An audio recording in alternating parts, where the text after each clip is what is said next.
ওড়িশা রাজ্যে নতুন জাতীয় মানবাধিকার কর্পোরেশনের বোর্ড গঠন করা হল। গত ২-৪-২০২৪ পূর্বের বোর্ডকে বয়কট করা হয়েছে। পুনরায় নির্বাচিত হলেন শ্রী প্রদীপ কুমার কাদি, রাজ্য সভাপতি, ও প্রদীপতা কুমার গোড়াই, রাজ্য সাধারণ সম্পাদক। এবং ওড়িশা রাজ্যের আরও বিভিন্ন জেলা বোর্ড গঠনের মাধ্যমে প্রায় ২৫০ জন সদস্যের টিম নিযুক্ত হয়েছিল। আগামী ১৪-৪-২০২৪ তারিখে ওড়িশা রাজ্য কমিটি প্রেস মিট করে জানাবেন জেলা বোর্ডের নাম তালিকা। জাতীয় মানবাধিকার কর্পোরেশন সর্বভারতীয় সভাপতি শ্রী জুয়েল চৌধুরী কর্তৃক জানানো হয়েছে। পশ্চিমবঙ্গ রাজ্য সহ ভারতের কেন্দ্রীয় কমিটির সদস্যের নামের তালিকা। ওই দিন সর্বভারতীয় সভাপতি মাননীয় জুয়েল চৌধুরী বলেন, আগামী নির্বাচনে সমস্ত ভারতবর্ষের জনসাধারণের কাছে প্রার্থনা করেন যে আমাদের দেশ ভারতবর্ষ এই মহান দেশের সর্বোচ্চ সংবিধান অনুযায়ী ভোট দান প্রক্রিয়া আগামী মাসে শুরু হবে। উনি শান্তি শৃঙ্খলা রক্ষা করে ভোট প্রক্রিয়া করার অনুরোধ করেন। সর্বভারতীয় সভাপতি জুয়েল চৌধুরী আরও বলেন, আগামী মাসে মুর্শিদাবাদ জেলা বোর্ড গঠন পুনরায় নির্বাচিত করবেন।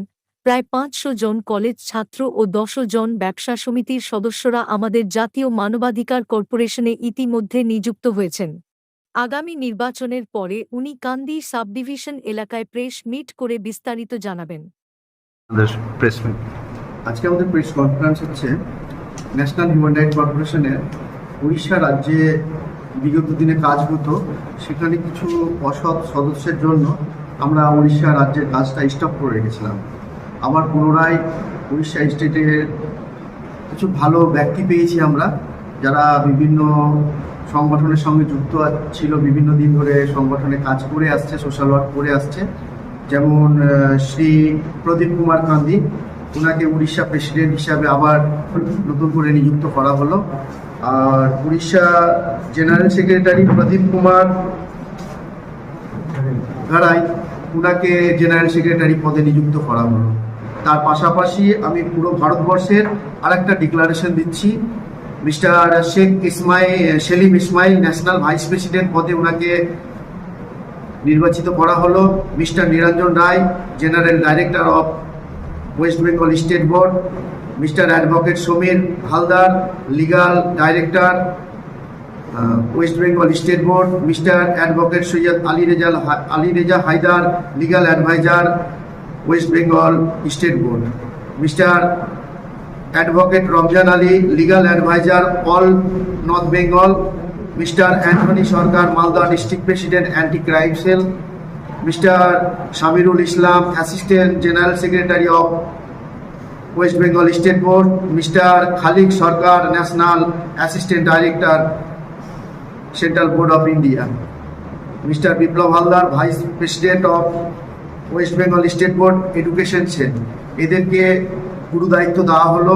আমি এদের কাছ থেকে আশা করব এরা দেশের সমাজের উন্নয়নমূলক কাজের সঙ্গে যুক্ত থাকবে। এরা কোনো রকমভাবে অসৎ কাজের সঙ্গে যুক্ত না থাকে। যদি কোনো রকম অসৎ কাজের সঙ্গে যুক্ত থাকে, বেআইনি কাজকর্মের সঙ্গে যুক্ত থাকে, আমি শ্রী জুয়েল চৌধুরী, জাতীয় মানবাধিকার কর্পোরেশনের সর্বভারতীয় সভাপতি, আমি লিগ্যাল অ্যাকশন নিতে বাধ্য থাকব। আমি এই দায়িত্ব ওদের ওপর অর্পণ করলাম। আপনাদেরকে অসংখ্য ধন্যবাদ। আপনারা এসে আমাদের এখান থেকে এই বার্তাটা পুরো ভারতবর্ষে পৌঁছে দিবেন। সাংবাদিক বন্ধুদের অনেক অনেক ধন্যবাদ। এই কমিটিটা সেন্ট্রাল বোর্ড অফ ইন্ডিয়া, আমি national president. As a national president আমি এই সংগঠনটা, আমাদের কেন্দ্রীয় অফিস হচ্ছে দিল্লিতে, অ্যাডমিনিস্ট্রেশন অফিস আমাদের কলকাতায়, আর হেড অফিসটা আমরা মুর্শিদাবাদের রঘুনাথগঞ্জ শহরের মধ্যেই রেখেছি। এর মূলত কি কাজ? লাঞ্ছিত, বঞ্চিত, অসহায়, দুস্থ মানুষদের পাশে আমরা দাঁড়িয়ে কাজ করি। কাজ করেছেন? হ্যাঁ, অনেক কাজ করেছি আমরা। লকডাউনে বর্ডার এলাকাতে করোনা মহামারীর সময়তে অনেক ডিস্ট্রিবিউশন করেছি আমরা। প্রতি বছর ঈদ পুজোতে শীতে ব্ল্যাঙ্কেট ডিস্ট্রিবিউশন করি, ঈদ পুজোতে শাড়ি ডিস্ট্রিবিউশন করি আমরা সংগঠন থেকে, সংগঠনের ব্যানারে। এখানে লোকাল কোনো কমিটি আছে? হ্যাঁ, লোকাল কমিটি আছে। আপনি? আমি জুয়েল চৌধুরী, আমি ন্যাশনাল হিউম্যান রাইটস কর্পোরেশনের আমি ন্যাশনাল প্রেসিডেন্ট।